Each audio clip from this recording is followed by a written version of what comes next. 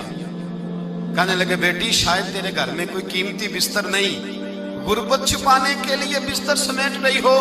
جناب ام حبیبہ کہنے لگی ابا تو مسلمان نہیں نہ ہوا, ابھی تیری سوچ کافروں جیسی ہے. تو یہاں آ کے کھڑا ہونا جہاں میں کھڑی ہوں, پھر تجھے رسول اللہ کی محبت کے رنگ کا پتہ چلے. تو ابھی کھڑا وہاں ہے جہاں تجھے کفر ہی کفر سنائی اور سجائی دیتا ہے. بستر اس لیے نہیں سمیٹا کہ معاذ اللہ کم قیمت تھا, میں نے اس لیے سمیٹا ہے کہ تو نجس ہے, ناپاک ہے, ابھی کلمہ نہیں پڑھتا. اور یہ اس رسول کا بستر ہے کہ جو بستر میں موجود ہوتے ہیں تو جبریل امین قرآن لے کے تشریف لے آتے ہیں. ذرا وجود اس قابل نہیں کہ یہاں بٹھایا جائے. نبی پاک صلی اللہ علیہ وسلم کی بارگاہ تک ابو سفیان آئے. ابو سفیان کہتے ہیں مجھے امید نہیں تھی, ابھی سوچ نہیں نہ بدلی تھی. کہتے ہیں مجھے امید نہیں تھی, میرا خیال تھا وہ شکوے کریں گے, شکایتیں کریں گے, وہ کہیں گے تم نے بھی تو بڑا کچھ کیا ہے نا. ابو سفیان کہتے ہیں میں قربان جاؤں, میں نے یہ رنگ دیکھا تو مدینے کی فضا ویسے ہی بڑی ٹھنڈی تھی, لیکن مصطفیٰ کریم کے ساتھ جب میں نے بات کی تو میرے وجود پر گریہ طاری ہو گئی, میرے اوپر کیفیت طاری ہو گئی, میں تڑپنے لگا. کہتے ہیں میں نے کہا محبوبہ میں آیا ہوں, آپ کا کلمہ پڑھتے ہی سمامہ نے گندم بند کر دی ہے, بارشیں رک گئی ہیں, مکے کے لوگ بھوک اور پیاس سے مرنے لگے ہیں. محبوبہ بیٹیاں روتی ہیں, یا رسول اللہ مائیں ان کی چھاتیوں میں دودھ خشک ہو گیا ہے, بچے بلکتے ہیں. ابو سفیان کہتے ہیں میں دشمن تھا, سارے مکے کے لوگ دشمنی کرتے تھے, لیکن جب میں نے یہ لفظ کہے نا اچانک میری نظر اٹھی تو مصطفیٰ کریم کی تو آنکھیں آنسو برسا رہی. کہتے میری بات بھی مکمل نہ ہوئی, حضور نے پہلے رکا منگوایا, سمامہ کے نام فرمایا پہلے تو انہیں غلہ اپنی مرضی سے دیتا تھا, اب تیرے نبی کا حکم ہے کہ پہلے سے بڑھ کر تو انہیں غلہ دینا ہے. اور پھر میرے مصطفیٰ نے ہاتھ اٹھائے. او بھائی مشکل ہوتا ہے, مشکل ہوتا ہے, سگے بھائی کے لیے لوگ دعا نہیں کرتے, کہتے میرا شریکہ ہے. ساس بہو کے لیے بہو ساس کے لیے دعا نہیں مانگتی, کہتے اختلاف ہے, لوگ لوگوں کی زندگی نہیں مانگتے, بیماری میں شفا نہیں مانگتے. ابو سفیان کہتے ہیں آمنہ کے لال تیرے قربان جاؤں. حضور نے ہاتھ اٹھائے اور کہا اے اللہ مکے کی سنگلاخ پہاڑیوں پہ بارش برسا, اے اللہ کھیتیاں ہری کر دے, اے اللہ ماؤں کی چھاتیوں میں دودھ بھر دے, اللہ عورتوں کو تازگی دے دے, بچوں کو رانائی دے دے, پھلوں پھولوں کو تازگی دے دے. ابو سفیان کہتے پہلے حضور رو رہے تھے اور جب نبی پاک کی دعا دیکھی تو میں نے رونا شروع کر دیا, میں نے رونا شروع کر دیا. کہتے واپس آیا تو وہ احساس کہ یار یہ میں کس شخص سے مل کے آیا ہوں, یہ کس قسم کے آدمی سے مل کے آیا ہوں, یہ کیسا رنگ ہے, یہ کس قسم کا انداز ہے کہ جس کو میں پتھر مارتا رہا وہ میرے لیے دعائیں لے کے بیٹھا ہوا ہے, جس کو ساری زندگی ستایا ہے وہ میرے بچے کے لیے روتا ہے, میری بیٹی کے لیے اس کی آنکھ میں آنسو ہیں, وہ ہمارے لیے تڑپ رہے ہیں. میرے بھائیوں ابو سفیان کہتے ہیں پھر دوسرا جلوہ میں نے تب دیکھا جب حضور مکے آئے, اور میں تو آخر تک لڑنے آیا تھا نا, حدیبیہ تک. کہتے ہیں جب رسول پاک مکے آئے اور حضور نے اعلان معافی کیا تو بنتا تو یہ تھا کہ مجھے سزا ملتی, لیکن میرے مصطفیٰ کریم نے فرمایا جو ابو سفیان کے گھر میں چلا جائے گا میں اسے معاف کر دوں گا. کہتے ہیں میں نے کہا یہ میرے لیے کس قسم کی سزا تجویز کی ہے کہ میں عمر بھر دشمنی کرتا رہا اور یہاں رنگ عجیب ہے. حضور نے میرے لیے ہی اعزاز لکھ دیا, فرمایا جو ابو سفیان کی حویلی میں داخل ہو گیا میں نے معاف کیا. ابو سفیان کہتے ہیں پتہ نہیں کتنے پردے تھے جو اٹھ گئے, پتہ نہیں کتنی منزلیں تھیں جو طے ہو گئی, پتہ نہیں کتنے جلوے تھے جن کا نظارہ ہو گیا.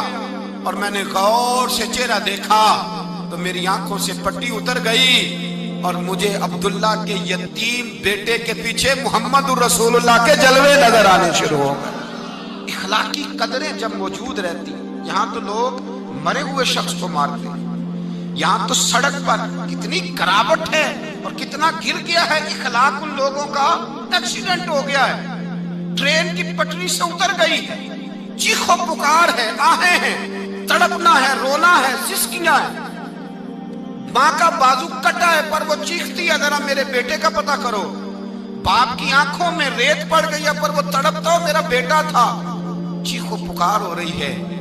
پر ظلم ہے اس قوم کا کہ جو بچانے والے آئے ہیں وہ پہلے آتے ہی ان کی جیبیں ٹٹول رہے ہیں، ان کے بٹوے دیکھ رہے ہیں، گری ہوئی عورتوں کے، یہ آپ اٹھا کر دیکھیے اخبارات، عورتوں کے گری ہوئی عورتوں کے کانوں سے بالیاں نوچی گئیں اور ان کے کان تک کٹ گئے۔ یہ اس قوم کا حال ہے۔